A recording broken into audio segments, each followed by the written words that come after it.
Hi everyone, this is Nurse Practitioner Joe Flores reminding you to join us right here on Nurse Practitioner Television. I'm also a lawyer, and we have affiliates and allies, law firms nationwide that we coordinate efforts with to help nurses in every state. I'm also licensed in federal court, so I can appear in any court in the land, any jurisdiction. I just ally myself with attorneys in that jurisdiction, but I do federal law all the time.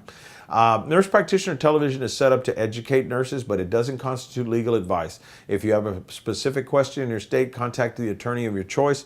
But if you just want to, pick my brain or get a consult on my role as an advanced practice registered nurse, a consultant, or even an attorney in federal matters, give me a call, 361-887-8670. One of the areas that I've been inboxed several hundred times about are contracts. Many people say, well, it's my first job or my second or third or fifth or 10th job as a nurse practitioner or an advanced practice nurse or CRNA. And I always feel that I've been taken advantage of in the negotiation process.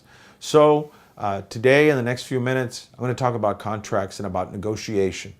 Many of you all out there don't have that experience. I know I didn't before I became an attorney. I dressed in scrubs. I went to work, did my job. I had no clue about what the legal ramifications of contracts and stuff are. I just signed all this, heavy, small, this heavy, thick document with small print. I just sign and say, I'm ready to work. Most of us do that when we sign contracts for cellular phones, when we do that. So we're almost inoculated and used to doing that.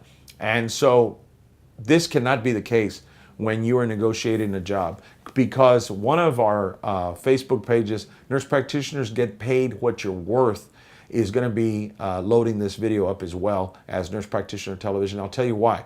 The difference between a nurse practitioner making $90,000 a year and making $180,000 a year is negotiation in many instances. If you're a 15 or 20-year nurse practitioner like myself, there's no way that I would take less than $130,000, $140,000. And many of you all out there are saying, well, Joe, that's what they're paying in West Virginia.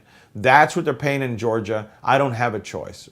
There are choices. And you can work locum tenens. You can make your own house call practice. You can initiate telemedicine. You can make your own clinic and make much more than $100,000 a year. It just takes a little entrepreneurial spirit. But let's get back to contracts. The three elements: there's acceptance, bargaining, and consideration. ABC. Just remember that. ABC. Acceptance, bargaining, and consideration. If they say, I will give you this much if you're a nurse practitioner for 40 hours a week and you will do this. Okay, what have we done? We've made an offer, and there is some bargaining going on. You might go back and forth, and then you accept it. Okay, but there has to be consideration. Okay, in the legal terms, consideration means money, means also continuing education package, paying for your malpractice. And in our other episode, we always say, carry your own part-time malpractice. You never know when you're going to change jobs, and you don't want a gap in coverage.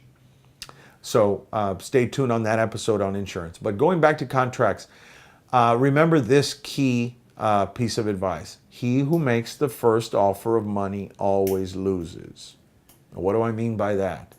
If I'm offering you a job and I say, I'll pay you $60,000 a year as a nurse practitioner, you respond with, no way, I'm worth more than that. Okay, what did I just do? He who offers the first offer of money generally loses, in my opinion. I've been through hundreds of mediations. I've done a negotiation of contracts many, many times. And let me tell you, the first numbers out there are not the ones that are going to get settled on. Actually, it's the second or third offer that you seriously look at. So if you're an experienced nurse practitioner, you deserve much more. If you're a family nurse practitioner, you should be making a six-figure income. There is no two ways about it. If you're a new practitioner, you also have value. If you had good house call experience, if you had good pediatric experience, if you had good, it doesn't mean that you have to just take what people throw at you. The market is driven by how much we're willing to accept. If 20 nurse practitioners say no to anything under six figures, then guess what? The employers will march to that drum.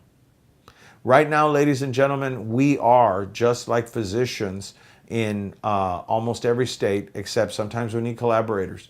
Half the states were independent practice.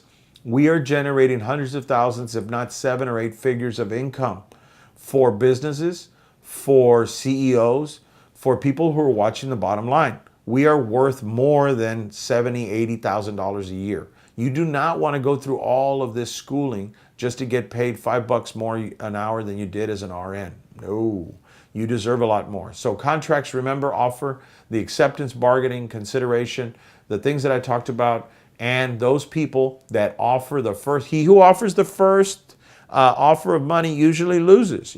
I'll give you $1. No, you're crazy. I'll give you 50 cents. No, I'll give you 75. Usually meets in the middle somewhere. You usually don't get everything you want, but remember, in contracts, you look at that and you're saying, I do have bargaining power. Also, things that matter, dress up in a suit and professionally when you go look for a job and you negotiate a contract. Have a lawyer look over your contract. Have them look over it. Do not sign a contract blindly. Say, I want to think about it. Let me sleep over it. A day, 24 hours, a week can make a difference in contract negotiation. Remember, when they offer you something, they've got a buffer. They've got some sort of amount that they can go up to. They have some what they call authority to give as, up to a certain amount of money. What they're offering you, that first offer, is not really what they're willing to pay. So this is Attorney Joe Flores reminding you that get paid what you're worth as a nurse practitioner. And I know I demand what I'm worth. And I think everybody out there, I meet such beautiful people that are nurse practitioners, CRNAs, and I hear it time and time again. We've been told you're just a nurse, or you're just an RN, or you're a nurse practitioner, you're not an MD. Let me tell you, you are worth more than you think you're worth. Get paid what you're worth. Get paid what your experience demands. This is Attorney Joe Flores reminding you always to get paid what you're worth. Stay tuned. Stay with us. Follow us. Like us. We're on YouTube, Twitter. We're coming at you on Facebook. Friend me. Call me. 361-887-8670 here on Nurse Practitioner Television. Thank you. God bless.